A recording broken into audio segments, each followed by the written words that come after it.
Hello दोस्तों, तो हम आज बात करने वाले खेसारी लाल यादव जी का बहुत ही ज़बरदस्त बोलबम सॉन्ग के बारे में, जिसका टाइटल ही कुछ अलग रखा गया है।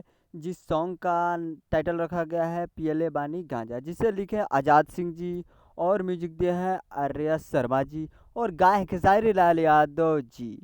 जो कि कल सुबह में इसको रिलीज किया जाएगा, जो कि आपको स्क्रीन के ऊपर दिखाई दे रहा है, जिसका टाइटल रखा गया है पियले बानी गांजा, जो कि वीडियो सॉन्ग है और कांवर गीत वीडियो सॉन्ग है और releasing on 29 July on Zee music Bhojpuri YouTube channel पे 29 जुलाई को सुबह 6 बजे Zee music Bhojpuri YouTube channel पे रिलीज़ किया जाएगा।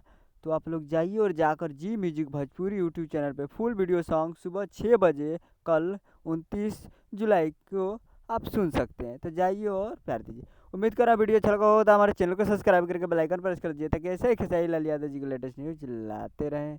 तो जाइए, और वीडियो डायरेक्टर है पवन पाल जी। तो जाइए और प्यार दीजिए। मिलते हैं अगले वीडियो में, तब तक के लिए जय हिंद, जय भोजपुरी।